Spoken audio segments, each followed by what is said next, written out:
Je peux le montage.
Bonjour, je pense que vous m'entendez bien.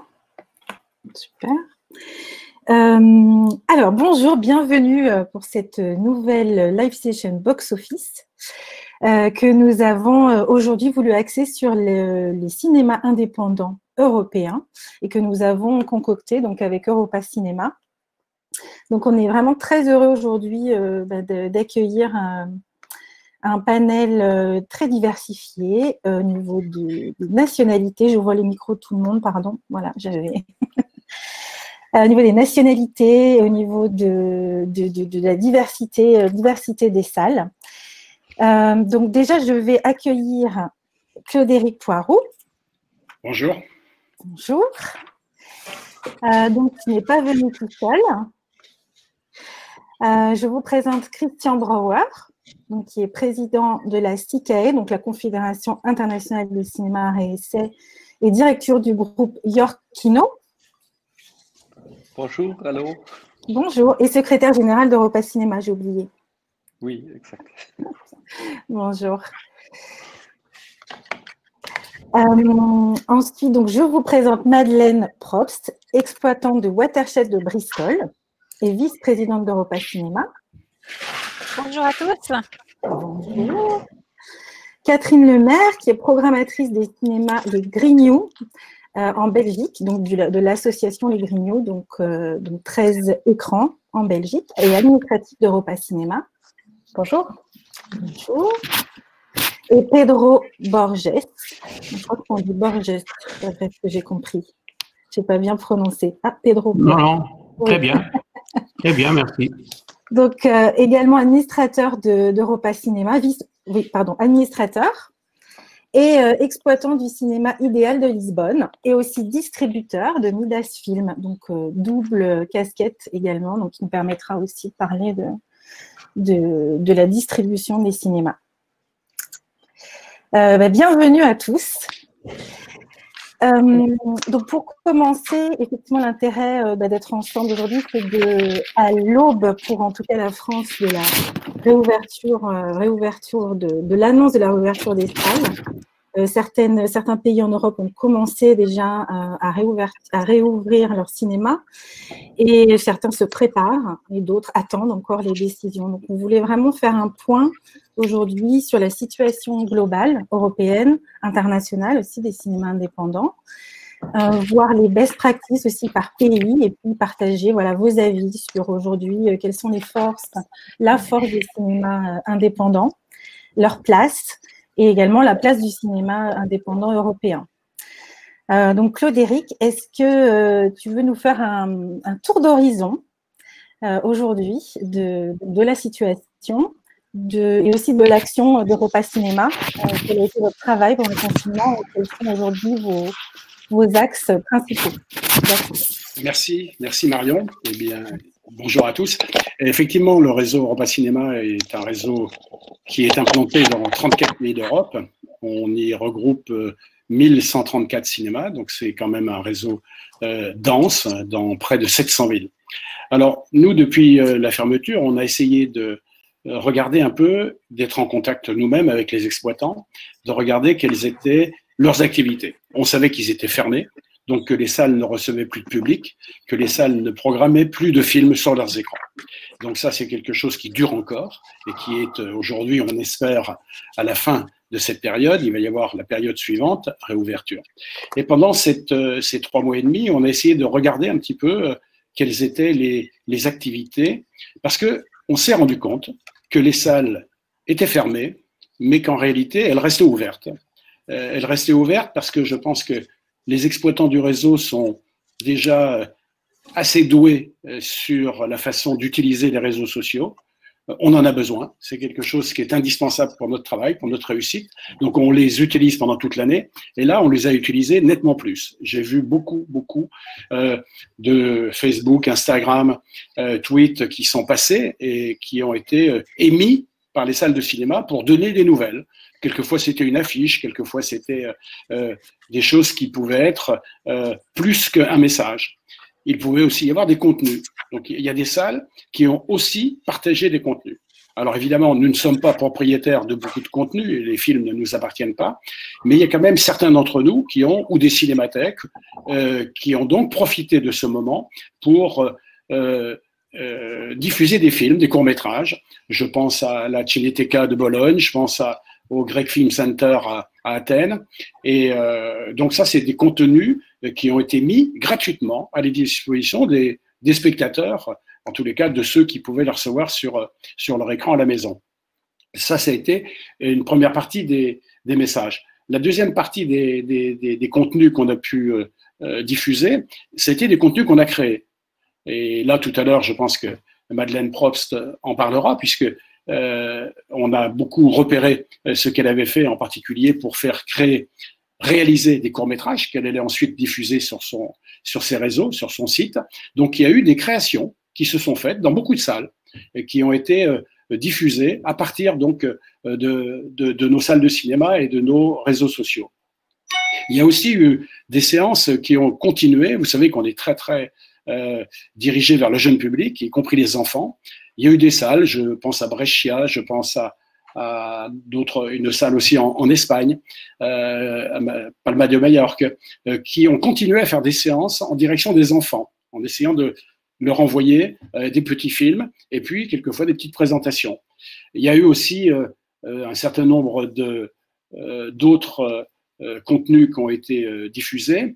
Je pense à des contenus qui ont été diffusés grâce à des plateformes qui ont été à nos côtés. Alors ça, c'est quelque chose qu'on a aussi un peu découvert. On connaissait des plateformes, on connaissait Pickle, on connaissait Contra Corriente, on connaissait un certain nombre de Mubi, évidemment, qui sont des plateformes indépendantes, qui sont souvent d'ailleurs gérées par des gens qui ont été ou qui restent quelquefois exploitants, assez proches de nous, et qui ont continué à faire quelque chose et qui se sont rapprochés de nous pour dire si vous voulez que l'on vous aide, on peut le faire. Donc on a eu aussi un certain nombre de liens avec des plateformes et on a contribué à ce que les films qu'on n'a pas chez nous puissent être vus chez eux. Voilà. Ça a été plus loin. Il y a eu pas mal de salles. Je pense au Kino Aero, par exemple, à Prague, qui ont créé des séances virtuelles. En France, il y en a eu pas mal aussi. Hein. Je pense à la 25e heure, qui a été un des outils.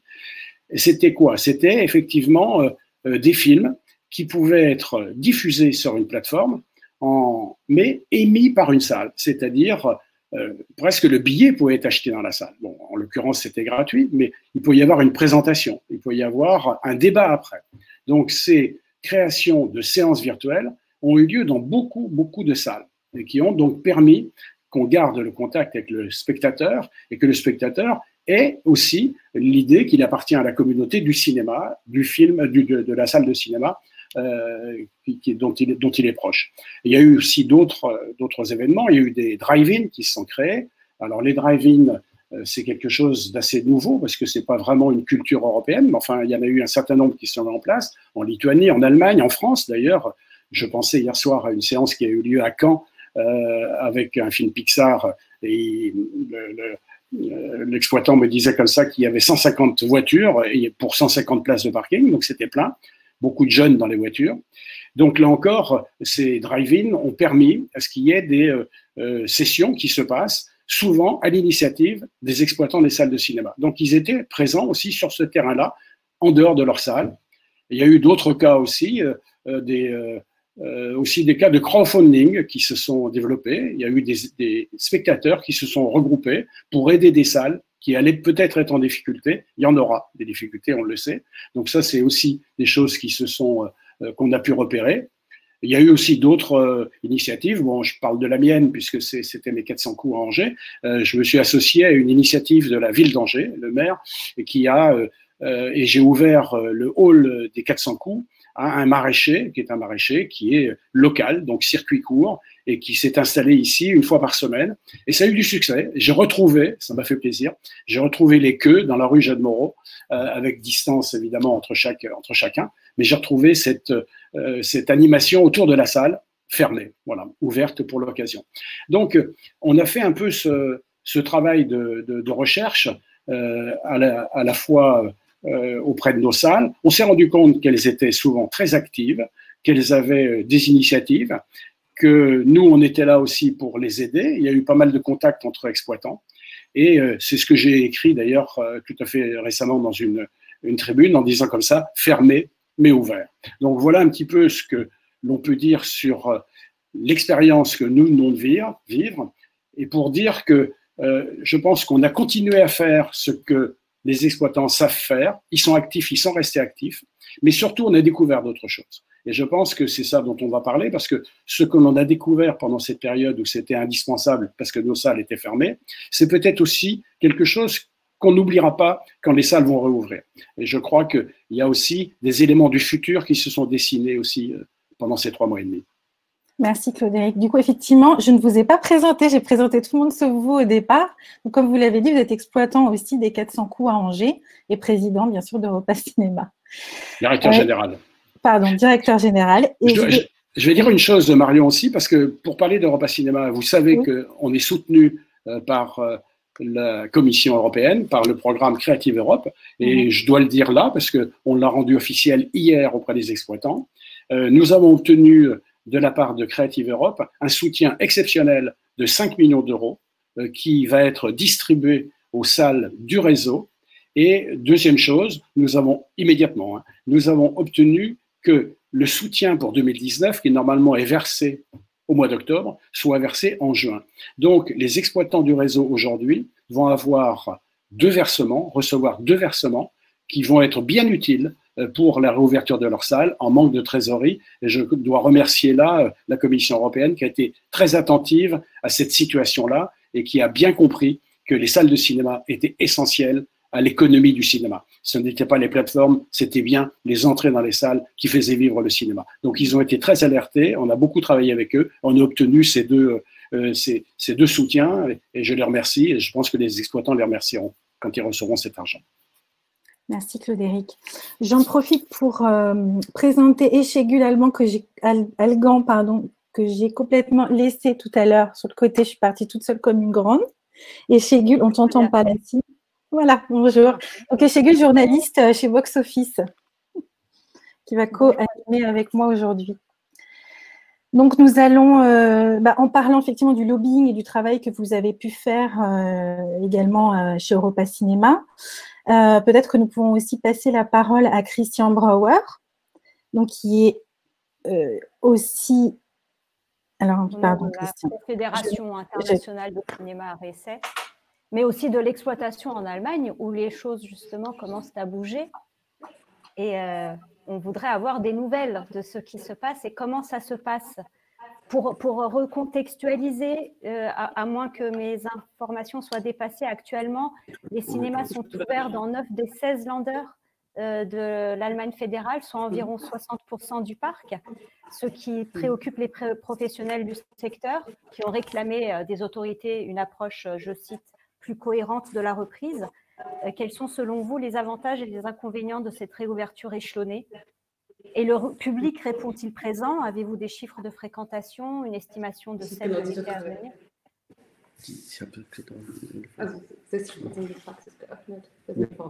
Oui.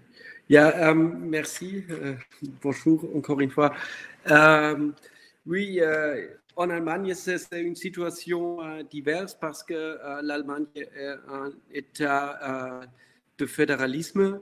Ce sont les Länder qui sont responsables pour la fermeture ou réouverture des cinémas.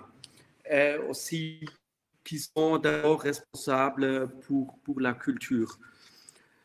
En Allemagne, c'est un avantage et un désavantage pour les cinémas en Allemagne parce qu'il n'y a pas un gouvernement qui décide, mais à l'autre côté, c'est la possibilité de faire lobbying avec des gouvernements différents, avec des décisions différentes.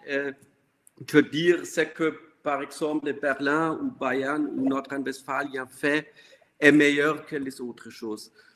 La situation en Allemagne, c'est la même catastrophe que dans tous les pays d'Europe. Depuis la fermeture des salles, mais heureusement, la plupart des Länder ont augmenté la subvention des salles des cinémas, des salles A et C. Et c'est peut-être pas le niveau de la France, mais c'est une augmentation triple. C'est beaucoup. Et ça fait la plupart des Länder et ça fait aussi le gouvernement allemand, Monika Grütters, le ministère de la Culture. C'est très important pour les salles. Maintenant, malheureusement, d'abord, on n'a pas parlé de la culture du tout. C'était seulement l'Allemagne est dans le confinement. C'était strict. On a discuté pas de la culture, pas des salles. En mai, c'était vraiment weird. C'est pas partie du débat public. Le gouvernement allemand et les Länder ont décidé de discuter les situations, les structures après la réouverture des salles, die Auflagen. Les conditions pour réouverture les salles, les conditions de hygiène d'abord, les conditions de distance. C'était la discussion, mais dans un moment, Nordrhein-Westfalen, sur le plus grand pays de l'Allemagne, a dit nous ouvrirons les cinémas en fin de mai. La réaction des cinémas n'a pas été oui, parfait, nous sommes heureux, c'était quelle catastrophe. Maintenant, tu as dit comme 60% du parc de cinéma, ça veut dire 9 de 16 Länder sont ouverts en théorie. En pratique, ça veut dire peut-être moins de 10% des cinémas qui pourrions ouvrir ou réouvrir les salles ont fait ça. La plupart des cinémas attendent pour les autres pays parce que l'Allemagne, le marché du cinéma, c'est un marché de toute nation, pas des Länder. Mais aussi les conditions de hygiène, les conditions de distance sont terribles. Ça veut dire, concrètement, par exemple, dans quelques Länder, les cinémas ne peuvent pas vendre des boissons, vendre des snacks, les choses comme ça.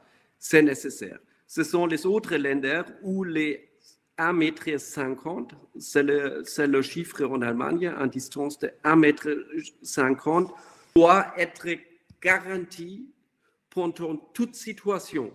Ça veut dire si quelqu'un voit un film et doit aller aux toilettes pendant le film, il doit avoir 1,50 m et ça veut dire seulement dans un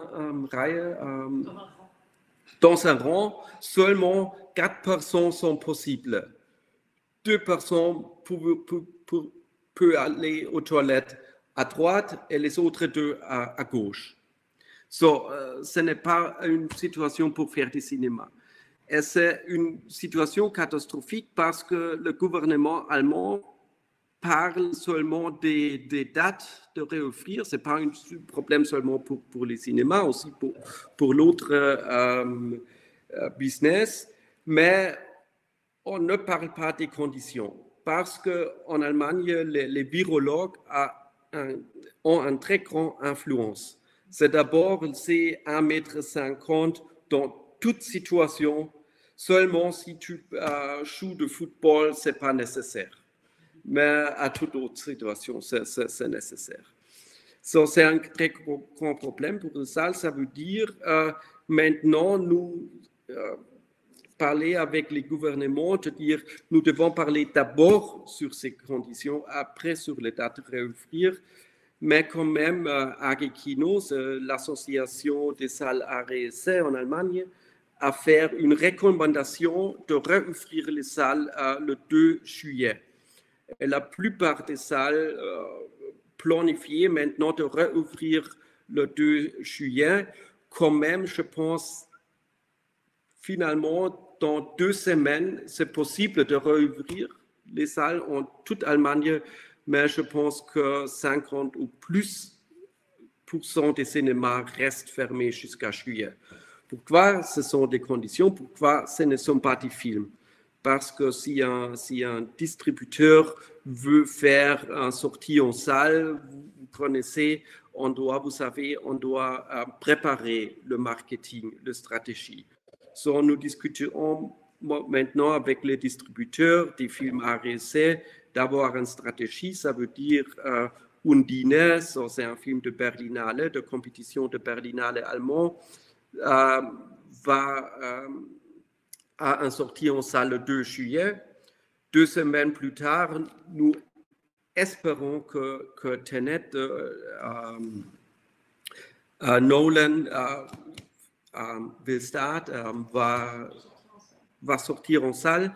Et après, 2 semaines plus tard, c'est Berlin Alexanderplatz, l'autre contribution allemande à Berlinale compétition.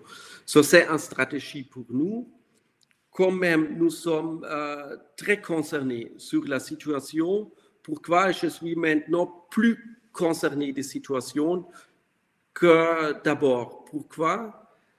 Pour le moment, c'est OK. Pour le moment, les salles arts et essais ont reçu des subventions. Ce n'est pas assez peut-être, mais déjà, on peut survivre. Mais je pense que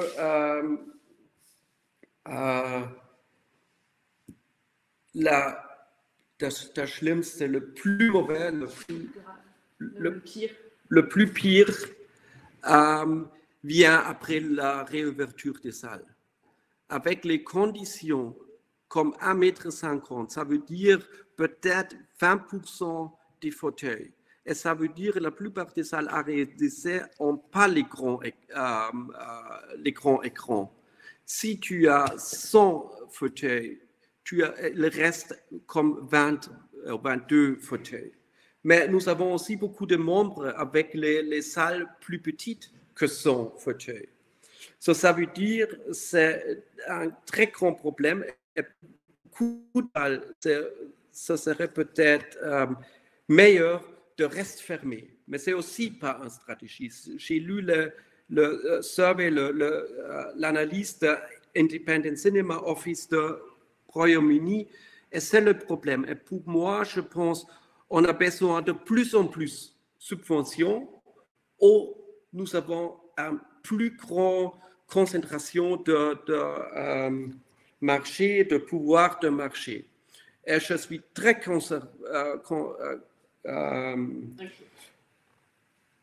inquiet de la situation de la diversité des films. Parce que si tu as seulement dans le grand écran peut-être 36 fauteuils et tu as 2 écrans, peut-être tu vas montrer le même film dans les 2 écrans si le premier film, le mieux film est plus stark, plus fort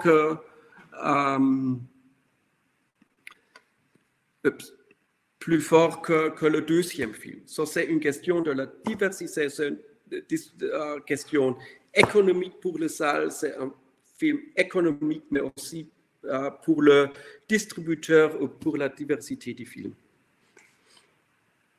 Merci beaucoup, Christian. Et j'en profite pour vous dire à quel point je me réjouis en fait de cette live session qui est à la fois internationale et en français. Merci de l'effort que vous faites, on vous comprend parfaitement.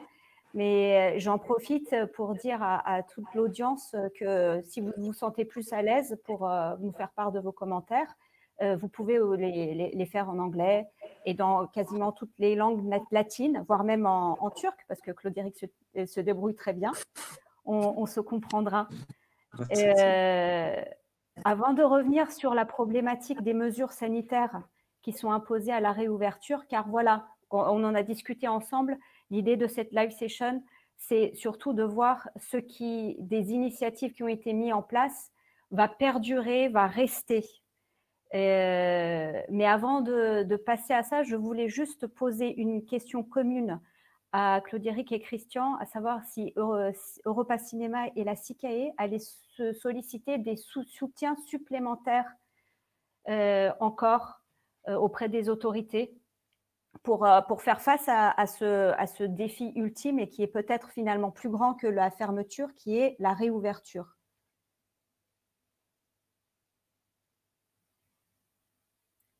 Claude-Éric, Christian. Bon, disons qu'on a fait le travail là, pendant les 3 mois auprès de la Commission. Je pense que ça a été important d'obtenir ces 5 millions d'euros. Important aussi d'avoir modifié le calendrier des versements, ce qui veut dire aujourd'hui que quand même les exploitants du réseau, quand ils ont entre 1, 5, 15 écrans, vont pouvoir toucher d'un seul coup, s'ils ont l'année dernière et la moitié de cette année, entre 20 000, 30 000, 40 000, 50 000 euros. Voilà. Donc, ce n'est pas non plus une somme négligeable, c'est du cash.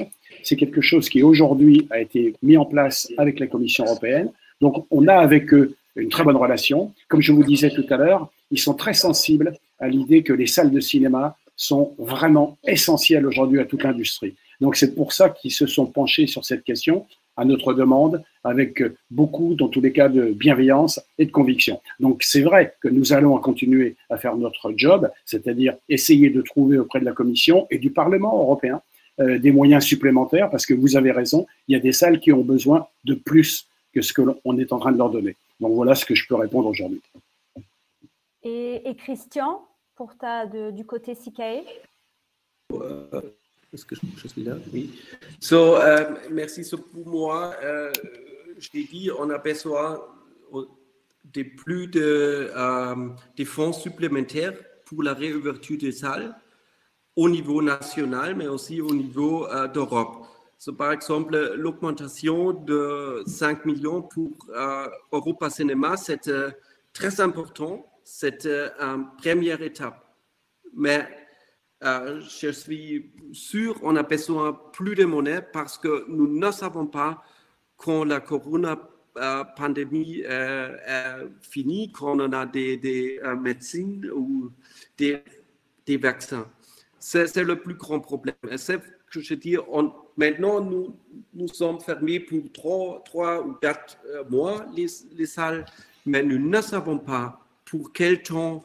Nous n'avons pas la capacité qui est nécessaire pour faire un cinéma. Ça veut dire, et je suis en contact avec Claude-Éric, avec Fatima, avec Europa Cinéma, d'avoir un plus grand subvention des salles de Europa Cinéma, des membres de Europa Cinéma en futur. Ça dure, c'est pas facile, mais on doit discuter ça, mais aussi, et d'abord, ce sont les nations qui doivent faire une subvention du cinéma. Il y a des programmes divers dans les États de l'Europe. Il y a des États avec beaucoup de bons programmes pour l'économie en tous. Il y a des pays avec pas de programmes ou pas de programmes particuliers pour des cinémas. On doit discuter ça. Et pour moi, c'est très important que le European Recovery Fund, le fonds pour le soutien de l'Europe, le grand programme est aussi ouvert pour les cinémas. Que c'est possible que les pays de l'Europe prennent ces monnaies de l'Europe aussi pour l'industrie audiovisuelle, aussi pour les cinémas et aussi les autres entreprises de notre marché. C'est très important. Oui. Alors, on a pu observer pendant toute cette crise que les cinémas indépendants ont su affirmer leurs valeurs en matière d'éditorialisation, de prescription. Ils ont mis en place toutes les initiatives dont Claude Éric a parlé pour le maintien du lien avec les spectateurs et d'une certaine offre de culture cinématographique. Comme je le disais tout à l'heure, il y a ce qui s'est fait et ce qui se fera, ce qui restera. Point sur lequel je voudrais qu'on se focalise le plus possible.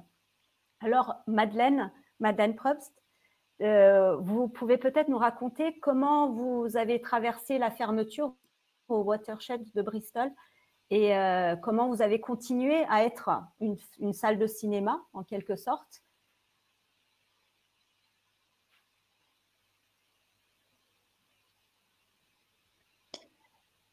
Bonjour. Oui, en effet, on a essayé de garder le contact avec notre public. C'était la chose la plus importante pour nous. Donc, on a fermé nos portes, mais on a gardé nos bras ouverts. C'était un peu le motto de fermeture. Et je dirais que Watershed, on était déjà assez lancé dans tout plein d'initiatives et de partenariats qui nous ont assez bien préparés à cette période. On avait déjà un partenariat avec Mobi, la plateforme internationale. On faisait un travail avec eux où ils nous amenaient du public dans les salles et nous, on faisait de la promotion pour leur plateforme. On avait déjà une éditorialisation qui était assez développée sur notre site. Donc, on avait déjà un podcast. On faisait déjà beaucoup d'initiatives pour jeunes publics et pour des jeunes journalistes, des jeunes créateurs de contenu qui étaient déjà vivantes. Donc, on a un peu pivoté ces initiatives, on les a amplifiées pendant la période de fermeture pour continuer à avoir une offre de cinéma. Donc, on a des partenariats avec Modern Film, par exemple, sur la lancée de White Riots. On a des sorties, on va faire le film de Paulo Costa avec Second Run aussi. On a une initiative qui s'appelle Show TA où on invite les gens à soumettre leurs films de 90 secondes ou moins et après on les représente au public. Mais tout ça, c'était des initiatives qui existaient déjà un petit peu. Donc, oui, en effet, on pense continuer cette éditorialisation, mais on voit quand même notre retour être vraiment centré sur la rentrée dans notre espace, l'expérientiel, l'expérience cinéma. Donc ça va être en premier plan. L'éditorialisation et les partenariats avec les plateformes, c'est pas quelque chose c'est pas un business model pour nous en ce moment. On a fait des deals avec Modern Film, par exemple, où on a un pourcentage des revenus, mais c'est pas comparable à ce qui se passe dans notre cinéma, parce qu'il n'y a pas seulement la transaction avec les billets, mais il y a aussi la transaction avec notre bar. Nos espaces sont aussi des espaces que nos clients peuvent louer. Donc, il y a toute une économie qu'on veut reconstruire. Je pense qu'il y a un élément qui nous a transformés, c'est le travail d'équipe. Donc, c'est une réalisation où on peut travailler comme ça hors du bureau et d'être plus flexible pour ça. Ça, c'était un aspect intéressant. On venait d'investir dans Teams qui nous semblait des fois un peu superflu quand on était à côté les uns des autres, mais tout d'un coup, c'est devenu très important. Donc, je pense qu'il y a quand même ça a transformé la manière dont on travaille et peut-être une meilleure organisation de l'éditorialisation, de comment est-ce qu'on travaille sur notre programmation et notre communication ensemble. Donc, il y a des changements là, mais je pense pas on n'espère pas qu'il y aura des changements très fondamentaux. En Grande-Bretagne, on a une situation encore pire que l'Allemagne, où on a une distance de 2 mètres qui rend l'histoire très compliquée. Vous avez partagé le sondage de l'Independent Cinema Office. Il y a en effet une grande proportion des cinémas indépendants qui ne pensent pas pouvoir réouvrir avant septembre et qui s'inquiètent que s'ils rouvrent avec les conditions de 2 mètres qui vont pas durer plus de 3 mois. Dans ces conditions, sont des grandes subventions. Donc, pour nous, c'est notre priorité, c'est quand même de recommencer l'activité dans notre bâtiment. Et Catherine Lemaire, qui s'occupe des cinémas Les Grignoux à Liège et à Namur, quelles nouvelles de nos amis belges alors? En quoi ça vous a transformé, cette expérience? Ouais, déjà, je pense que ça transforme tout un chacun, peu importe si c'est le cinéma ou simplement sur le point de vue personnel ou humain. Mais de notre côté, on était, je pense, un peu moins bien préparés que le Watershed. Donc, on avait une communauté sur les réseaux sociaux qui est assez soudée et qui est assez nombreuse. Donc, on entretenait ça, mais c'est vrai qu'on avait assez peu de choses comme des Skype ou des trucs très proactifs sur les réseaux sociaux. Donc là, il a fallu vraiment changer notre fusil d'épaule et nous réajuster assez vite. Pas trop vite, parce que je crois qu'il y a toujours un moment où juste on est assommé par le coup de la fermeture. Mais c'est vrai qu'on a mis en place pas mal de choses parce que le but, c'est simplement de garder la communauté vivante. Donc, comme Claude-Éric le disait, donc d'être fermé, mais de rester ouvert. Par contre, effectivement, c'est pas du tout un modèle économique qui est, je dirais même pas rentable, mais bénéficiaire. C'est des choses qu'on fait et ça nous coûte de l'argent, mais ça ne rapporte quasiment rien du tout. Mais c'est très important. Donc, on a fait aussi lancement de courts-métrages avec des concours en disant, mais voilà, celui qui va gagner, on pourra le montrer sur nos écrans à la réouverture. Des quiz aussi, des quiz cinéma, ça fonctionne très bien. Les gens aiment beaucoup regarder des extraits, essayer de découvrir de quel film il s'agit. Et on a fait aussi la tentative assez réussie d'un live sur Facebook avec un cinéaste, Stéphane de Moustier, qu'on n'avait pas pu accueillir en salle au moment de la sortie de son film. Et donc, du coup, ça s'est vraiment bien mis. On avait une centaine de spectateurs en ligne. C'était très enthousiasmant. Et c'est vrai qu'on a dû renouveler nos pratiques et le travail d'équipe qui est derrière là est assez fort.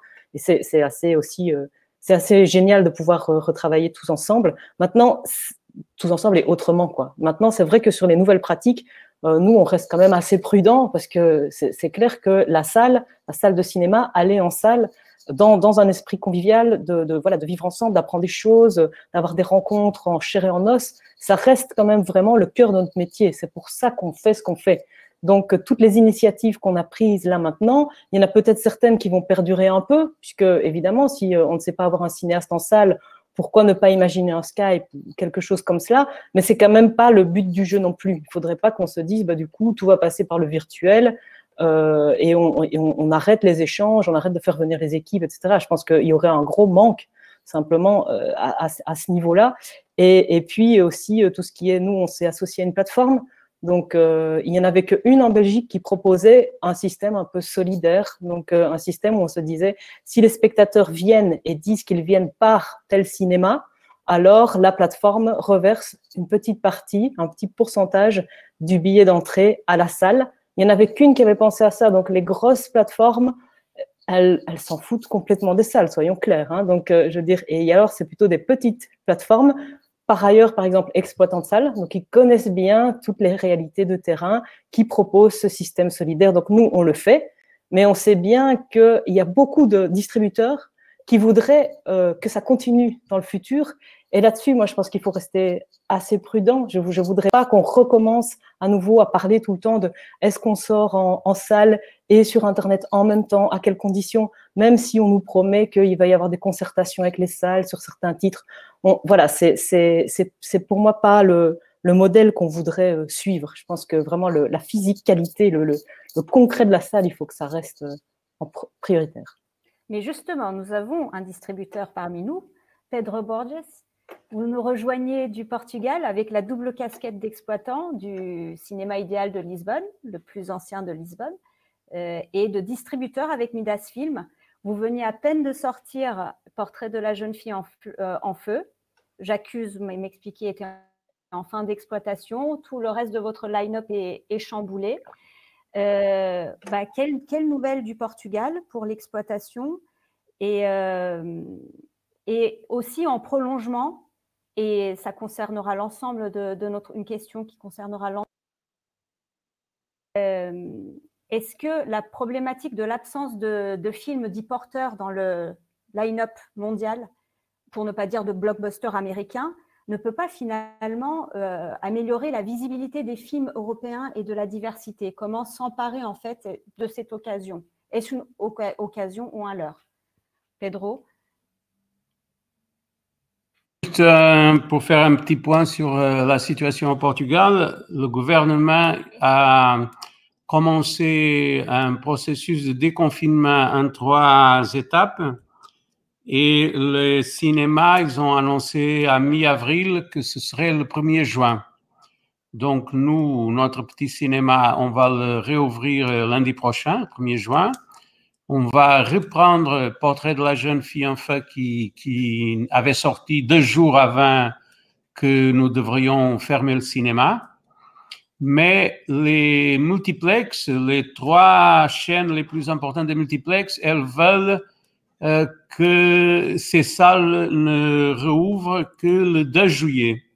Ça veut dire, comme un peu partout en Europe et dans le monde, tout le monde parle depuis des semaines sur le film de Christopher Nolan et Mulan.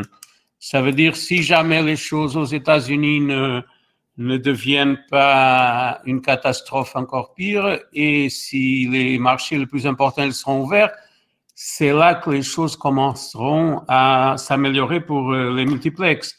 La question, c'est que je crois qu'il nous faudra à tous, si on a une petite salle de 190 places ou on a un complexe de 14 salles, il nous faudra à tous de faire une phase de transition où on puisse surtout garantir aux spectateurs qu'il n'y a pas de problème de santé, donc que la fréquentation du cinéma, c'est une chose qui sera sans danger. Donc nous, on commencera, même si demain le Conseil des ministres va définir les règles, la version finale, mais un range sur 2 et 2 sièges d'intervalle entre les spectateurs ou les couples ou les 3 personnes qui viennent ensemble, je crois que du point de vue psychologique et pour qu'on puisse avoir 1, 2, 3 semaines de transition, je ne crois pas, ça veut dire du point de vue économique, c'est un peu catastrophique, mais c'est aussi le chemin pour garantir aux gens que la fréquentation d'une salle, c'est quelque chose qu'on peut faire. Ce ne sera jamais avec la joie qu'on faisait il y a 3 mois, mais ce ne sera pas facile parce qu'ici, il y a beaucoup de restaurants qui ont commencé à rouvrir déjà depuis 10 jours. Et bien sûr qu'il y a le problème du tourisme, mais aussi les restaurants, ils sont vides. Hein. Les gens ont peur, sauf pour les esplanades, les gens, ils ont un peu peur de retourner tout de suite au restaurant. Mais bon, très rapidement, c'est ça. Je me suis un peu perdu là à la fin, je ne sais pas. Et sur l'enjeu que représente cette occasion pour le cinéma européen, pour le réseau Europa Cinéma, dont ça a été, c'est le combat de tous les jours. Est-ce que ce n'est pas l'occasion de faire monter en fait en grade la visibilité du cinéma européen? Au contraire, nous, on a un peu peur que les multiplex à 10 salles le 16 juillet, ils vont avoir la moitié de leur salle occupée avec un seul film. Ce sera le film de Christopher Nolan, parce que comme de toute façon, ils ne pourront pas avoir trop de spectateurs sur chaque écran, sur chaque salle. Ils vont mettre le film dans plusieurs salles en même temps. Il y aura ce petit intervalle de 2 semaines entre le 2 et le 16 juillet, et peut-être on aura un tout petit peu de place, mais je crois que les grands exploitants, après, le problème sera à l'envers. Ce sera plus difficile d'avoir de la place pour les films indépendants, pour les films européens. En plus, parce que pendant ces 12 semaines de fermeture, il y a beaucoup de sorties qui ont été annulées, suspendues.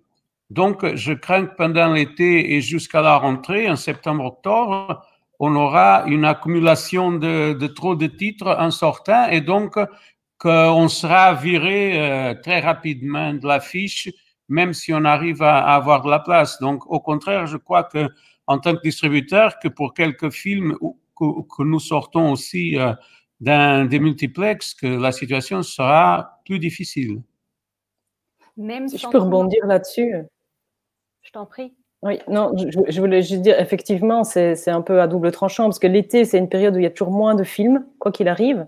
Donc, je pense que les salles essayent quand même de montrer du contenu qu'elles n'ont pas pu montrer pendant l'année, par exemple, ou des inédits, des classiques, etc. Nous, c'est ce qu'on fait d'habitude, et c'est ce qu'on va faire même en renforçant ça, parce que je pense qu'il n'y aura pas suffisamment de titres tout court. En tout cas, enfin voilà, il y a 8 écrans à Liège, 5 à Namur, et je pense que pour les 8, là, il n'y aura peut-être pas assez de films. Mais ce qui est pas mal pour le moment, ce qui est en train de se jouer aussi au niveau du gouvernement, vis-à-vis du ministère de la Culture, c'est d'avoir une sorte d'incentive pour les distributeurs pour qu'ils sortent leurs films dans les 15 jours, donc sur l'été. Donc, au lieu d'attendre éventuellement octobre, qui est la période forte, mais qui risque d'être encore plus surchargée que d'habitude, c'est de leur dire, mais voilà, on va vous faire une aide financière supplémentaire à la sortie de certains de vos titres à réessai sur l'été, et si possible le plus tôt à la réouverture, pour qu'on ait déjà directement du contenu. Et voilà, c'est assez encourageant. Merci beaucoup. Quelqu'un? Oui. Madeleine, on t'écoute.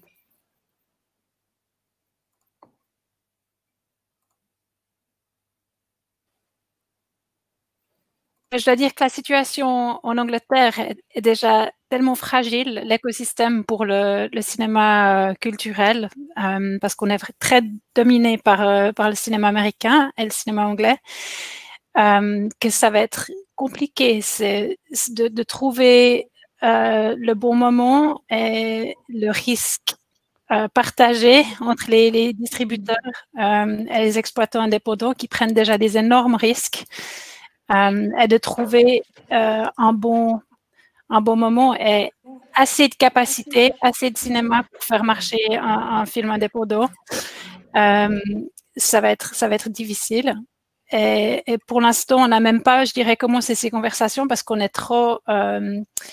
on n'est encore pas fixé sur un moment de réouverture. Et ça, c'est important qu'on se mette un peu d'accord sur un moment pour, en effet, donner assez de rassurance aux distributeurs pour qu'ils se relancent et qu'ils investissent dans de la distribution cinématique, en fait, pas sur l'online, et qui dépensent un peu d'argent. Et on n'est pas encore arrivé à ça. Donc, il y aura 2 étapes en Angleterre. Il y a une espèce de poussée du côté commercial qui, eux, ont la possibilité, avec leur espace plus grand, de se rouvrir en juillet, qui sera dépendant de Christopher Nolan. Donc, on attend un peu comment ça va se développer. Mais je pense qu'il n'y aura qu'une petite proportion des indépendants qui vont ouvrir à ce moment. Donc, on essaie de trouver une autre lancée pour qu'on soit aussi cohérent que possible comme secteur. Mais c'est difficile parce qu'on est indépendant. On est un peu comme des chats. Mais essayer de se mettre d'accord quand même sur un moment de réouverture et sur du produit des films, notre version du Christopher Nolan, et qu'on arrive à faire marcher ces films. Mais je pense qu'il y a une discussion à avoir avec nos gouvernements sur une aide, par exemple au minimum guarantees, qui vont être très difficiles à atteindre, qu'il y ait une aide pour maintenir la diversité culturelle. Je ne pense pas que c'est quelque chose qui va se passer facilement. Mais vous évoquiez tout à l'heure la possibilité d'une ouverture, pareil, échelonnée entre les cinémas commerciaux, les multiplexes en Grande-Bretagne et les cinémas indépendants. Est-ce que vous ne prendriez pas le risque de donner une image de cinéma moins en mesure d'assurer la sécurité sanitaire de leurs spectateurs?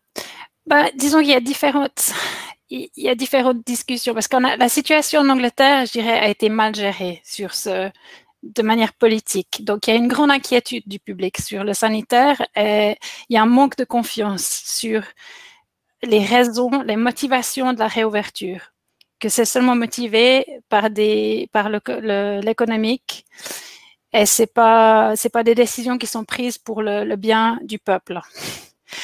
Donc, nous, on doit naviguer ça en tant qu'indépendants. On a quand même un public qui nous font énormément confiance. On vient de faire un sondage avec notre public. Ils nous font confiance. Ils croient à nous. Ils comprennent s'ils doivent attendre. C'est le genre de feedback qu'on a. Ils se réjouissent qu'on ouvre, mais en même temps, ils veulent qu'on soit prudent. Et nous, on veut un peu honorer ça. Et on veut faire attention de ne pas réouvrir à tout prix, parce qu'il faut aussi voir ça à long terme. On n'est pas une pharmacie, on n'est pas une boulangerie, on n'est pas essentiel. On est un plaisir, on espère, et quelque chose, un extra dans la vie, on espère que quand les gens retournent chez nous, ils auront une bonne expérience. Et si on veut ouvrir à tout prix en juillet, je suis pas sûre que l'expérience sera vraiment l'expérience qu'on aimerait offrir à notre public. Donc, on est en train un peu de balancer tout ça, mais je crois que c'est important qu'on réfléchisse tous à ce moment, si on a le luxe financier, si c'est possible de peut-être rester fermé un petit peu plus longtemps et de se donner le temps pour créer une bonne expérience quand le public retourne. Moi, je crois que c'est aussi quelque chose qui est important. Bon, il y a des voies très différentes du côté hyper commercial où vraiment c'est tout. Il y a un mouvement vraiment pour la réouverture aussitôt que possible, à tout prix. Je crois que Claude-Éric, oui, souhaite prendre la parole. Oui, pour revenir à cette question du cinéma européen, ça, il y a des choses qu'il faut qu'on évoque quand même. D'abord, il y a un certain nombre de films qui sont en attente de sortie. On vient de passer 3 mois et demi, ça représente 100, 150, 200 films qui ne sont pas sortis. Parmi eux, pas mal de films européens. Bon. Des films européens qui venaient déjà de Berlin, par exemple, donc qui étaient liés à des festivals. Et c'est ça que je voudrais souligner. C'est-à-dire qu'aujourd'hui, nos salles, qui passent 6 séances sur 10 des films européens, 6 séances sur 10, sont quand même très liées à des phénomènes comme les festivals. Le fait qu'aujourd'hui, nous n'ayons pas Cannes, nous n'ayons pas Locarno, on espère, on va avoir Venise, que nous n'ayons pas Carlo Vivari, que nous n'ayons pas les festivals aujourd'hui, ça veut dire que tous ces films qui, grâce à des festivals, qui sont des festivals d'auteurs comme ceux-là, ont une renommée qui arrive à se jouer ensuite dans nos salles. C'est cette perte-là, c'est une perte de notoriété qui va être très difficile, effectivement, à retrouver par nous-mêmes. Souvenez-vous, l'année dernière, Papicha, voilà un film qui passe à Cannes. Je me souviens avoir entendu dans un débat le distributeur dire que sur le papier, ce film, quand il l'avait acheté, il pensait à 30 000 entrées France. Le film passe à Cannes, 300 000 entrées. Voilà. Donc aujourd'hui, ces questions de nos salles, du cinéma européen, parce que quand on regarde tous les films européens que Thierry Frémaux, que tous les directeurs de festivals, la quinzaine des réalisateurs, la semaine de la critique, vous les devinez, hein, on ne connaît pas exactement leur choix, mais on a la liste de tous les films qui sont prêts, qui auraient pu figurer dans l'une ou l'autre de ces sections-là. On a tous fait notre Cannes dans notre tête. Si vous regardez bien, il y a une vingtaine, une trentaine, une quarantaine de films européens qui ont besoin de cette notoriété. Sans cette notoriété, ils ne sont pas grand-chose. Et donc aujourd'hui, c'est ça aussi notre fragilité. C'est-à-dire que nous, le cinéma européen, c'est vrai qu'on y croit. On y croit parce qu'il y a un ensemble de conditions qui lui donnent cette valeur, les festivals d'auteurs, nous, les critiques, les émissions, donc tout ça ensemble, aujourd'hui, provoque cette audience que nous savons capter, qu'on sait attirer chez nous, parce que je pense qu'on est des bons exploitants.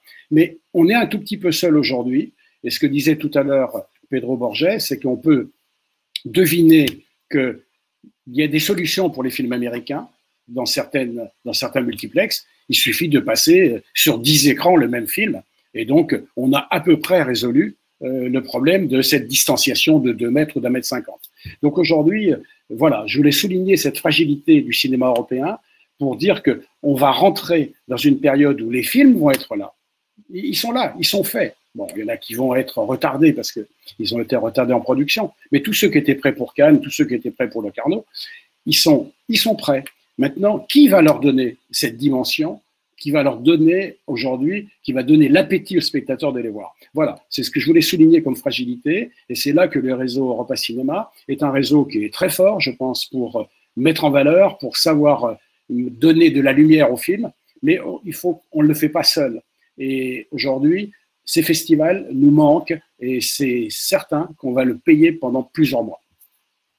En parlant de la fragilité quand même des cinémas indépendants européens, il y a la question, peut-être fut-il à une époque où nous sommes tous en train de nous demander comment conquérir tous les publics, la question du jeune public en particulier, qui est une problématique récurrente, je pense, pour l'ensemble de vos cinémas, sachant que la fréquentation de la plupart des cinémas indépendants européens est portée par une tranche d'âge plus élevée qui, d'après les sondages, viendra peut-être certainement un peu plus tard que les plus jeunes en salle.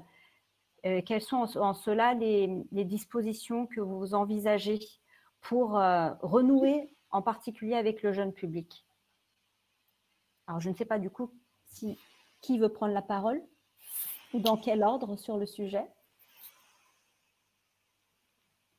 Ah oui, j'ai cru que personne n'était inspiré. Non, on est tous inspirés. Mais... je vais donner la parole aux dames. Alors. Voilà. Oui, merci. Comme moi j'ai dit, on avait déjà pas mal d'initiatives qui étaient en fait vraiment menées sur le jeune public. Donc, on a déjà une offre très bon marché pour le jeune public. Et on avait fait une assez grande campagne de publicité. Ça fait déjà 3-4 ans qu'on fait ça. Donc, on a vu une montée de jeunes publics. Et c'est pas rare pour nous d'avoir des films qui ont 40% jeunes publics, 30, 40, 50% jeunes publics. Donc, c'est un public qui est important pour nous. On a la chance d'être dans une ville où il y a 2 universités. Et on a des programmes qui attirent les jeunes, qui sont peut-être plus basés sur les choses qui les intéressent, le développement professionnel, des chances de réaliser des films. On s'occupe aussi d'un fonds régional pour court-métrage. Donc, on a un rapport assez bon avec la communauté des jeunes.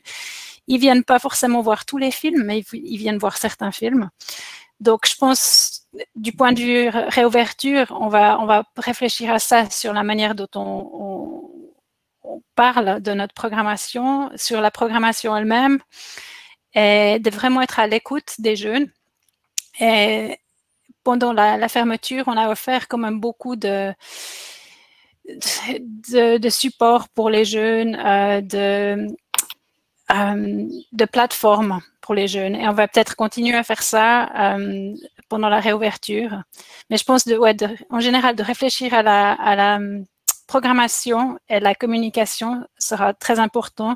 Et pas seulement de penser aux films, mais de penser quand même aux espaces qu'on a dans nos cinémas. Est-ce que ces espaces vont convenir à des jeunes qui socialisent, qui se remettent en contact avec d'autres jeunes, et d'être vraiment sensible à ce qu'ils nous disent, de rester bien en contact avec eux. Bon, pour les, je pense qu'il y aura en effet un ralentissement des personnes plus âgées, qu'il y aura une inquiétude pour le retour au cinéma. Et aussi les gens qui ont des gens dans leur famille qui sont peut-être vulnérables. Il y aura une inquiétude et il faut qu'on reste assez conscient sur ça. Et hors du watershed, parce que je m'occupe aussi d'un réseau régional, il y a c'est un peu différent. Je dois dire en effet que le public est souvent plus âgé. Et il y a aussi une grande inquiétude sur les bénévoles qui sont souvent plus âgés et qui des fois vraiment s'occupent du cinéma. Et là, il y a un gros problème de qui c'est qui va gérer le cinéma sans les bénévoles. Là, en ressources humaines, oui. Exactement. Donc, il doit vraiment penser à un nouveau modèle. Et des fois, il n'y a même pas vraiment beaucoup de jeunes dans certains villages, dans certains lieux. Donc, pour eux, ça va être une grande inquiétude. Catherine? Donc, pour nous, notre point fort au niveau du jeune public, c'est vraiment la coordination d'un réseau qui s'appelle Écran large sur tableau noir et qui est destiné vraiment à un public scolaire. Donc, c'est sur Liège 40 000 jeunes spectateurs par an environ qui viennent, mais c'est via les écoles. Et donc, c'est clair que là, par exemple, non seulement toute la saison a extrêmement souffert, puisqu'on a souffert, nous, puisque ça a été avorté. Et puis, je pense aussi que sur la saison prochaine, donc septembre 2020 jusqu'à, disons, avril-mai 2021, on va également beaucoup souffrir parce que je ne sais pas dans quelle mesure les écoles auront envie ou même auront simplement la permission de sortir et avec quelle mesure. Voilà, c'était déjà très, très compliqué. Ça n'avait rien à voir, mais ça avait déjà été assez compliqué après les attentats, des choses comme ça, de faire sortir les écoles. Or, pour nous, c'est un dispositif qui est essentiel. Donc, pour créer une cinéphilie, pour créer les spectateurs de demain, il faut les amener en salle. Enfin, c'est vraiment pour nous, c'est le nœud de ce qu'on fait. Donc voilà, là, on est quand même fort dans l'incertitude sur au minimum une saison. Après, on ne sait pas, on va faire un maximum, hein, mais il va falloir s'adapter autrement. Sur le public qui est, je dirais, moins scolaire, c'est vrai que ça, c'est un enjeu que toutes les salles RSC se posent, parce qu'on sait bien qu'il y a toujours un moment où, c'est une généralité, hein, mais ce public-là peut nous échapper. Donc nous, on a pour habitude de vraiment varier les films. Ça, je crois que c'est très important. Donc, de ne pas forcément rester dans une catégorie. Évidemment, l'ARSC, c'est ce qu'on fait, c'est ce qui nous motive, mais on ne fait pas que ça et on n'a pas envie d'être vu comme un cinéma élitiste qui ne serait pas, qui ne toucherait pas les jeunes. Donc, on a souvent des films assez porteurs, parfois quelques blockbusters américains en version originale sous-titrée qu'on propose. Et là, on voit vraiment un jeune public qui vient pour ces films-là, qui vient aussi parce que la place est moins chère. Et donc, c'est des initiatives qu'on va continuer à mettre en place pour essayer de les garder. Et puis, troisième chose, je dirais que pour le jeune public, les réseaux sociaux, tout ce qu'on fait qui demande leur participation est assez... marche assez bien, et je pense notamment, par exemple, quand on leur demande leur avis sur une programmation plein air, parce qu'il y a un des 4 cinémas qu'on a qui a la chance d'avoir une cour, donc on fait du plein air en été, et là on voit bien que c'est exceptionnel. Chaque fois qu'on demande un peu leur avis, on a des centaines de réponses sur des films que les gens voudraient revoir en salle, et là le public est un peu plus jeune, chez la moyenne d'âge est plus jeune que le public traditionnel. Donc, on va continuer ça aussi. J'en profite pour rappeler à ceux qui ne l'auraient pas remarqué, parce que tout le monde n'est pas forcément familiarisé avec nos live sessions, nous avons posté des sondages que vous trouverez dans l'onglet en haut à droite. Je crois que pour vous, ça fait dans ce sens. Voilà, des sondages auxquels vous êtes invités à répondre et que nous pourrons commenter avec l'ensemble de nos invités d'ici la clôture de la session qui ne va pas tarder. Est-ce que vous, avant de refaire monter Marion sur scène pour la question de conclusion qu'elle a concoctée, est-ce qu'il y a des points que vous souhaiteriez évoquer particuliers qu'on aurait... Sur le jeune public dont a parlé Madeleine et Catherine, pour dire effectivement que il y a une fragilité dans cette partie-là, ce secteur-là de notre public. En Belgique, en France, je pense aussi en Allemagne, en Grande-Bretagne peut-être un peu moins, mais aussi, il y a des dispositifs scolaires qui sont vraiment importants et qui aujourd'hui touchent réellement assez profondément le milieu social, les écoles et les établissements scolaires. Or, évidemment, on a peur d'une chose, c'est que les établissements scolaires, pendant les mois qui viennent, n'osent pas prendre le risque de mettre côte à côte dans les mêmes bus, côte à côte, des enfants, de les emmener dans une salle côte à côte à nouveau. Donc, on va sans doute avoir une grosse déception à la rentrée, probablement sur la fréquentation scolaire qui était quand même assez développée dans notre secteur. Je parle de certains pays, mais il y a pas mal de pays qui font ce travail-là. La deuxième chose, les jeunes aujourd'hui viennent de passer 3 mois et demi sans écran. Enfin, sans grands écrans, mais ils viennent de passer 3 mois et demi sur d'autres écrans. Et c'est vrai, là encore, il y a un danger, c'est-à-dire que on ne peut pas aujourd'hui considérer qu'il ne faut pas aller les rechercher. Il faut aller les chercher où ils sont. Donc aujourd'hui aussi, on doit avoir une méthode. C'est évident qu'un enfant, il a envie de sortir. À un moment ou à un autre, il ne va pas rester comme un lapin dans son terrier en train de regarder un film sur Internet. Mais quand même, aujourd'hui, c'est une facilité. Et je pense que là encore, on va avoir à inventer comment aujourd'hui aller chercher ce public. Parce que ce public, il nous est essentiel. Tout à l'heure, Catherine disait une chose très juste, et moi, au 400 coups, j'en suis totalement adepte. C'est-à-dire aujourd'hui, nous ne voulons pas, moi aussi, j'ai 7 écrans en centre-ville, je ne veux pas apparaître comme un cinéma élitiste sur lequel c'est marqué en gros que le mot arrêt essai. C'est de l'arrêt essai parce que nous respectons les auteurs, nous aimons le bon cinéma, mais nous voulons toucher tous les publics et cette variété, on y tient aussi. Donc aujourd'hui, il va falloir qu'on soit assez subtil pour réattirer l'attention des jeunes spectateurs qui ont été un petit peu détournés pendant 3 mois et demi, les réattirer vers nos salles, le cinéma européen, sa diversité, le plaisir qu'on y trouve. Donc voilà, je dis c'est les deux choses. Tout à l'heure aussi, Madeleine et Catherine, vous avez aussi souligné le fait qu'il y a une autre petite fragilité, c'est le public âgé. Alors le public âgé, il est convaincu, il est toujours de notre côté, il reviendra au cinéma, il s'est fait sur la longue durée. Donc c'est un peu un acquis. Sauf que maintenant aussi, pendant quelques mois, il n'est pas impossible non plus qu'il y ait des méfiances, qu'il y ait des réticences, qu'il y ait aussi un peu de peur de venir. Donc voilà quand même des choses dans le futur qu'on connaît. Hein. Je pense qu'on a tous les 5 ici, on est tout à fait où on a compris ces questions-là. Mais je pense qu'il va falloir qu'on s'attelle vraiment à les résoudre si on veut non seulement parler de la programmation, mais aussi du public à revenir dans des conditions qui sont les conditions qu'on aimerait bien retrouver, celles de l'année dernière. Bon, l'année dernière, c'est un peu un rêve. Je crois que pour toutes les salles qui sont ici, ça a été la meilleure année depuis très longtemps. Malheureusement, on va tomber plutôt assez bas cette année. Et donc, il faut rêver aujourd'hui, revenir au succès de 2019. Et c'est pas gagné. Madeleine souhaitait prendre la parole. Et après, on va commenter les résultats des sondages. Mais vas-y, Madeleine. Moi, je voulais juste revenir sur ce que Claude-Éric vient de dire. Nous, je dois dire, on prend une ligne un peu différente sur la programmation pour les jeunes. Donc, on garde une ligne très alternative. Bristol, c'est une ville qui a énormément d'écrans, qui propose des films mainstream, en particulier partout. Et nous, quand même, on garde un peu cette ligne alternative. Il faut faire aussi attention, je dirais, à l'image heure et essai.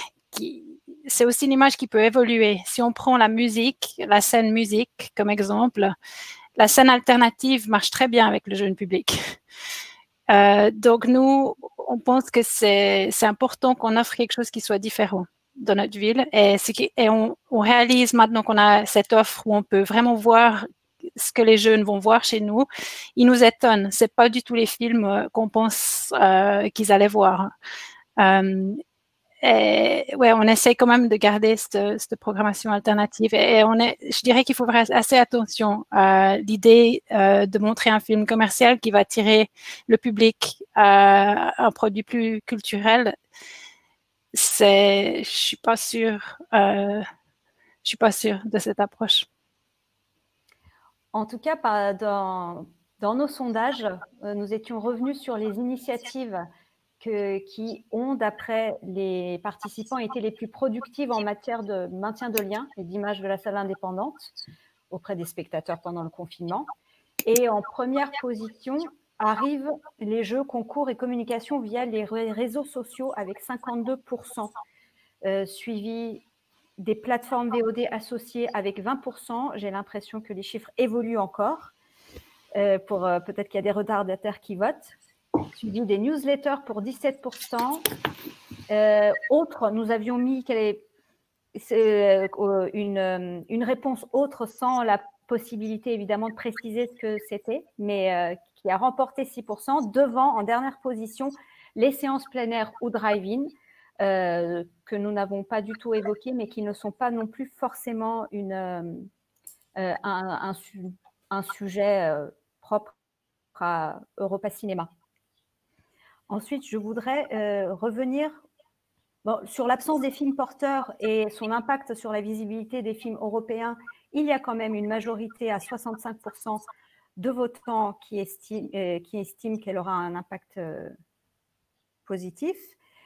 Et enfin, le sondage sur lequel je voudrais vous faire tous intervenir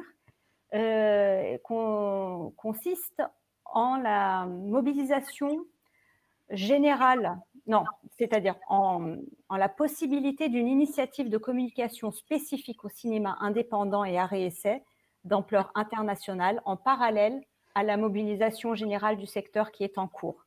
Est-ce qu'elle vous semble nécessaire, inutile? Pas d'avis. 78% des votants ont répondu nécessaire. Que pensez-vous de cette idée d'une communication spécifique au cinéma indépendant arrêt-essai pour la reprise? Moi, je veux bien parler. Oui, je t'en prie.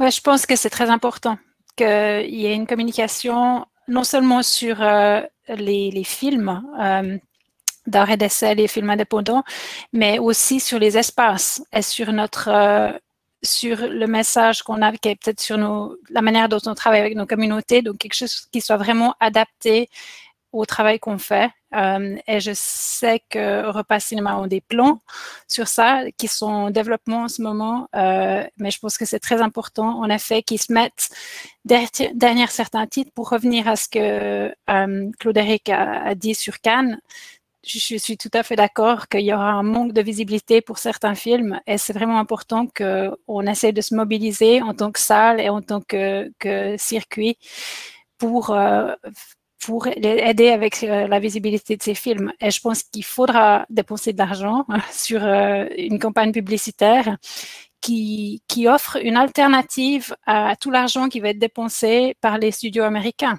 pour ce retour au cinéma. Je crois que c'est vraiment important que l'Europe créative réalise ça, qu'il faut qu'on dépense un peu d'argent pour passer les messages et pour s'assurer de la visibilité de la diversité de films.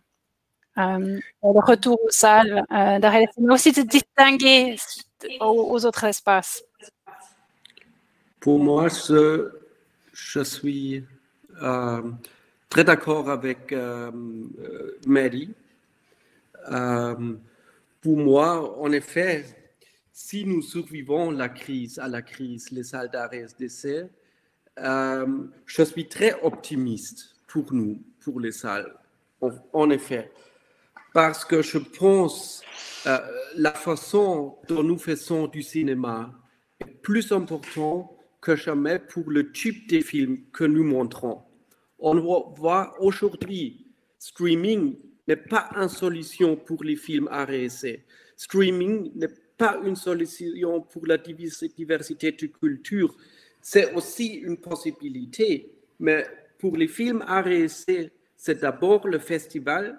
Les festivals de films que Claude-Éric a dit sont la vitrine pour les films et après responsable pour le succès et la sortie en salle dans les cinémas art et d'essai. Et si ce sont les films européens indépendants, c'est le réseau Europa Cinemas et ses membres.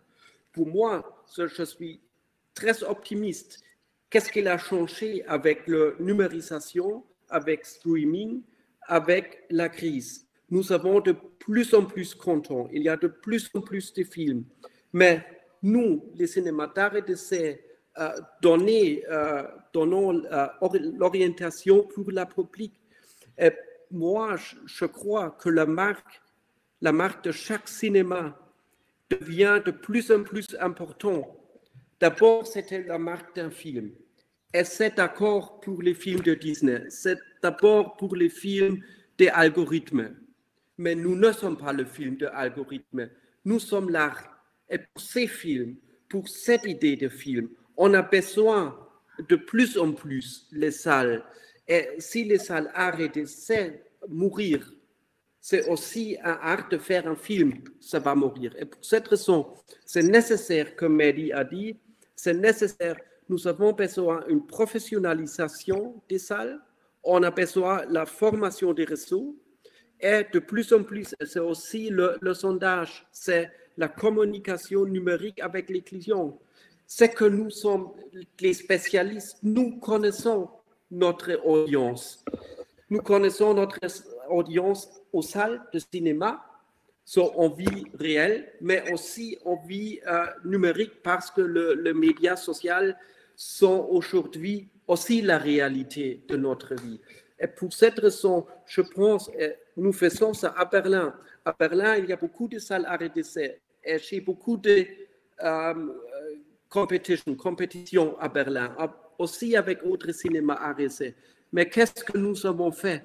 Nous avons fait une stratégie commune, une campagne commune, toutes les salles art et d'essai. Et nous avons reçu beaucoup de dons pour les salles art et d'essai. Nous avons fait des projets communs pendant la fermeture des salles.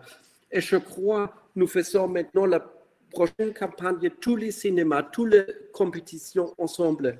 Et je pense, bien sûr, c'est une chose des nations, mais je pense que nous devons être aussi de plus international. Ça veut dire les films doivent être dans les langues différentes, des cultures différentes. Mais si nous voulons être compétitifs avec le streaming, avec les très grandes entreprises, nous devons collaborer de plus en plus entre les distributeurs et les salles, mais aussi dans un sens international. Je suis très convaincu de ça, mais je suis aussi très convaincu que ce qu'il y a aussi une Welt, un monde de cinéma art et d'essai après la crise. Mais nous devons survivre. Alors, Mario nous a rejoint et remonté sur scène le temps de me laisser le temps de descendre. Et je lui repasse le micro pour la conclusion, qui n'est pas une mince affaire. Je ne suis pas loin. Merci, Chégul. Merci, Chégul. Bravo à tous pour la qualité de ces échanges. On a vraiment envie de rester encore plus, mais là, c'est déjà 1h30 qu'on est ensemble. C'est pas mal. Pour conclure, j'ai envie de juste que chacun, vous puissiez répondre à la question de quelle est la plus grande force de votre réseau, de ce réseau de vos salles indépendantes à réessai pour justement surmonter cette étape, cette épreuve, on va dire. Et peut-être on pourra commencer par les ladies et on finira peut-être par Claude Éric, comme ça vous aurez le mot de la fin. Ok. Je pense, pour continuer un peu sur ce qu'a lancé Christian, je pense quand même la collaboration entre le secteur d'exploitation, mais aussi avec les distributeurs et les producteurs aussi, c'est très important. Donc, collaboration, solidarité entre nous.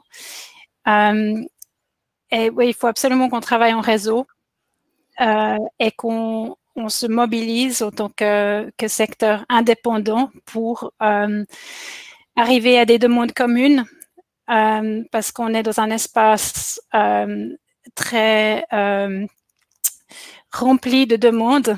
Les hôpitaux ont besoin d'argent, toutes les industries ont besoin d'argent, l'aviation a besoin d'argent.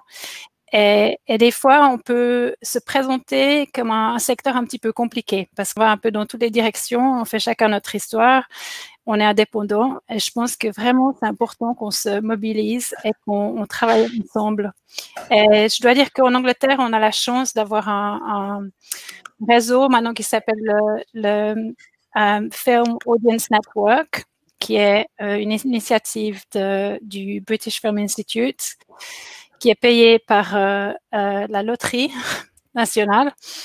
Merci à tous les gens qui jouent. On espère qu'ils continuent de jouer. Et ça nous aide à travailler ensemble. Donc, on a déjà des projets de collaboration, par exemple sur les nouvelles sorties. Et je pense que ce projet va devenir encore plus important, où on travaille ensemble et on travaille avec les distributeurs pour amplifier leur sortie de films à un niveau grassroots, à un niveau local. Et je pense que ce travail va devenir de plus en plus important. Et la dernière chose que je vais dire, c'est que le rapport avec notre public, ça va vraiment être notre focus, de continuer à les écouter, à faire des sondages avec eux, les écouter sur les réseaux sociaux et de vraiment répondre à ce qu'ils nous demandent et d'être prêt à changer notre stratégie et de répondre à comment ils se sentent dans nos espaces, parce que on pense que c'est vraiment un moment délicat. Il y a une fragilité et il faut qu'on soit très subtil et très à l'écoute. Merci Madeleine. Oui, mais je rejoins tout à fait ce qui a été dit par Christian et par Madeleine. C'est vrai qu'on aura besoin d'une communication qui sera à la fois européenne, mais qui puisse aussi s'appuyer sur les salles et sur leur capacité à mobiliser aussi à travers leur réseau. Je pense qu'il faudra vraiment jouer sur les deux tableaux. Au niveau, là, je parle au niveau de la com, et je pense que c'est aussi justement cette capacité des salles à mobiliser et l'éditorialisation de chaque salle indépendante qui fait, je dirais, une des plus grandes forces de chaque salle. Évidemment aussi la capacité à se mettre en réseau. Je sais qu'en Belgique, par exemple, il n'y avait plus de fédération ARSC parce qu'il n'y a pas énormément de salles. Il y a 11 salles ARSC sur la Belgique francophone. Il n'y avait plus de fédération. Et voilà, l'histoire du Covid, ça nous a forcé à nous reparler, à reprendre langue et à réavoir à nouveau des objectifs communs, malgré toute une série de divergences ou de situations très particulières différentes. Donc, cette solidarité, elle va se jouer entre exploitants et elle va se jouer, comme Madeleine et Christian l'ont dit aussi, entre les secteurs, avec aussi... Enfin, une des plus grandes forces, c'est aussi évidemment l'enthousiasme que nos publics ont et doivent continuer d'avoir grâce à notre éditorialisation, mais aussi simplement l'enthousiasme qu'ils ont, eux, à venir au cinéma et en retirer quelque chose de positif. On doit continuer aussi beaucoup tout ce qui est animation en salle, donc continuer à faire venir des gens, des cinéastes, mais aussi des experts un peu de tous bords, prendre le pouls de la société et de ses questionnements et les amener en salle de cinéma. Je pense que c'est vraiment ça aussi qui fait la force des salles indépendantes. Merci Catherine. Pedro? Oui. Est-ce que pour vous, quelle est la plus grande force des salles indépendantes à RSC? La plus grande force, c'est la sympathie qu'on est arrivé à trouver parmi la généralité des gens. Ça veut dire, même les gens qui ne fréquentent pas notre salle ou les autres salles indépendantes, c'est qu'elles trouvent, il y a un sentiment d'amitié et de sympathie. Et c'est ça qu'il faudrait garder. De toute façon, moi, je crois... Nous, on va réouvrir et on a décidé de faire deux choses en même temps. Ça veut dire que le billet sur notre cinéma, c'est 5 €, 6 ou 7. Et on a décidé que pendant tout le mois de juin, on peut aller et on ne paiera que 5 €. Donc, la tarif la plus basse. Et en même temps, on a créé une nouvelle entrée à 10 €. Et là, on l'appelle soutien cinéma idéal. Ça veut dire tous les gens qui n'ont pas dépensé de l'argent, qui ne sont pas allés au cinéma pendant ces 12 semaines, s'ils veulent aider, ils peuvent payer 10 €. Ça veut dire s'ils veulent payer 20 ou 30, on ne sera pas contre, mais de toute façon, qu'il y aura un billet un peu plus cher et que c'est comme ça que les gens peuvent aider.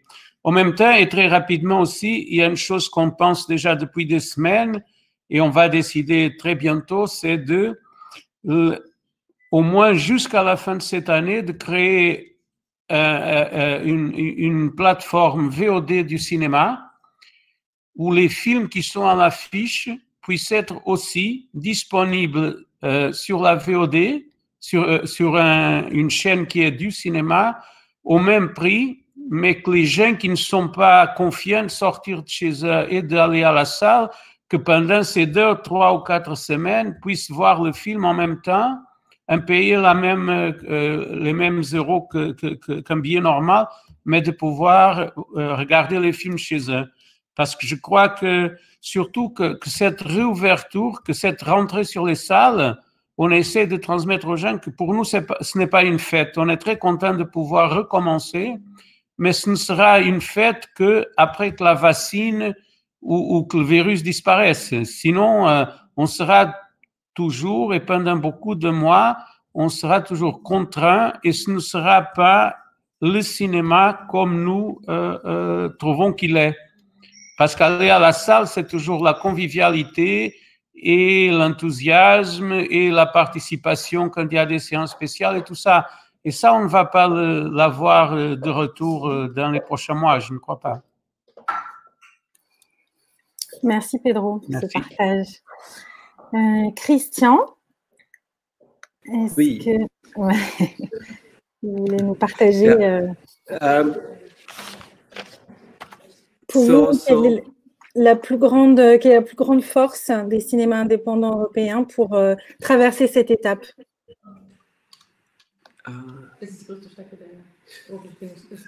Pour moi, si je vois dans tous les pays où il existe des associations de salles ARSC, les salles sont plus fortes parce qu'ils peuvent changer des idées, changer des power, de force.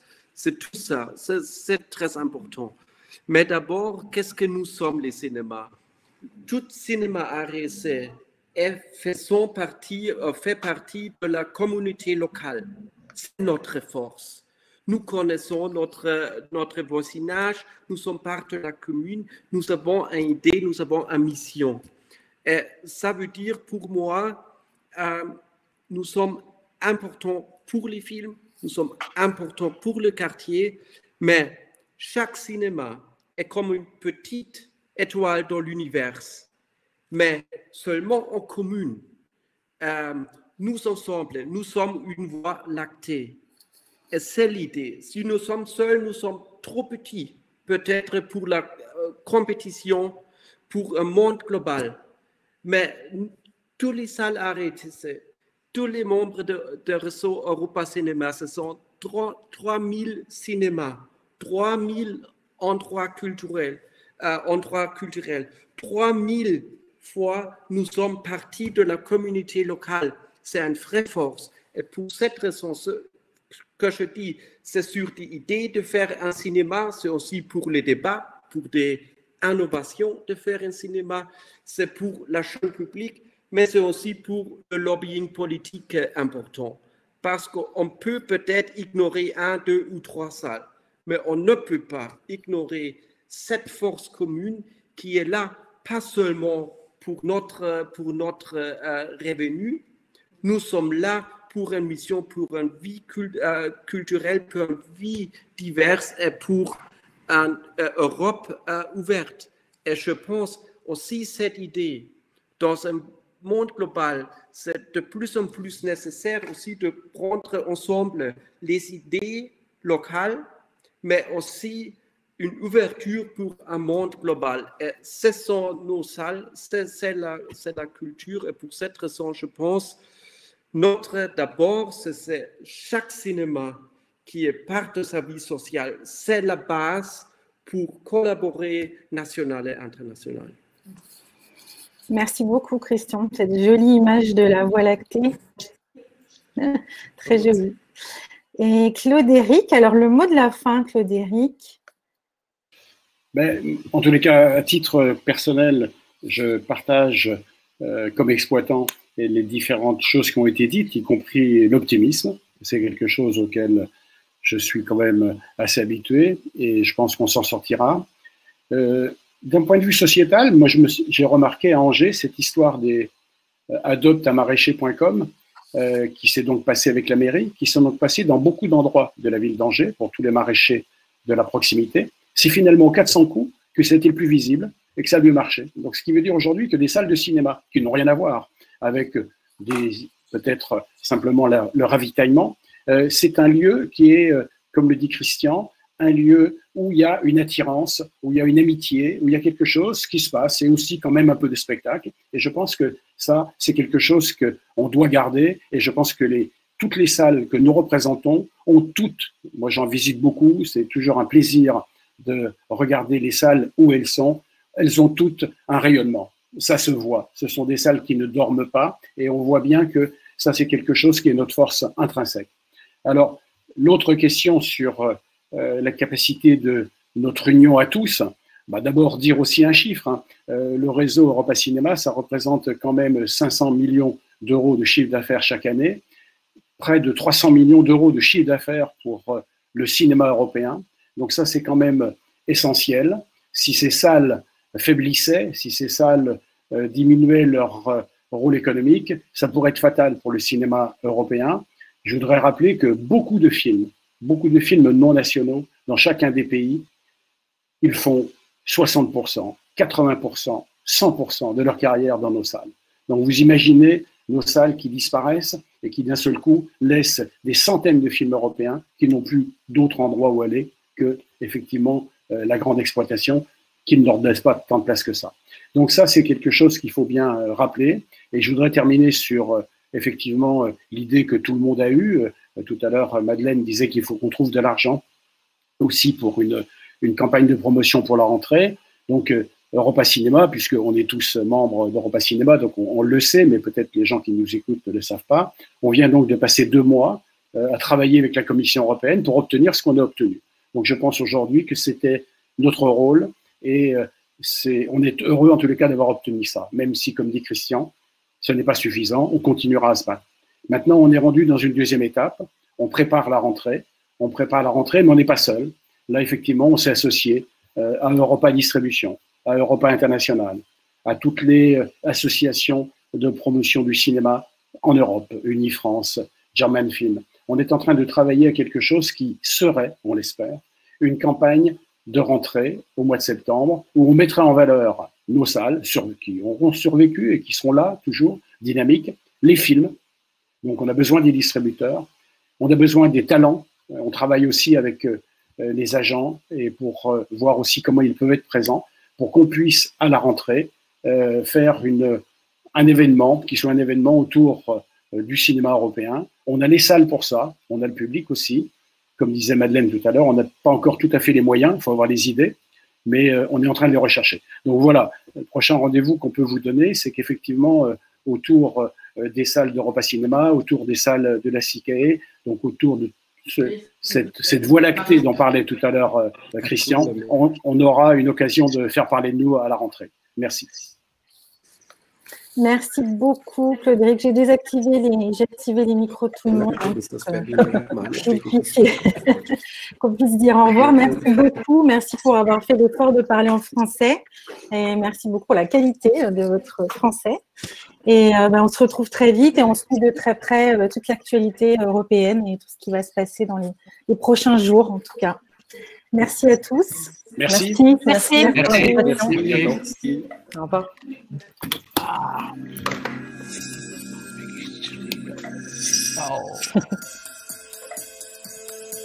Ça fait du bien de le revoir. Hein. Jingle.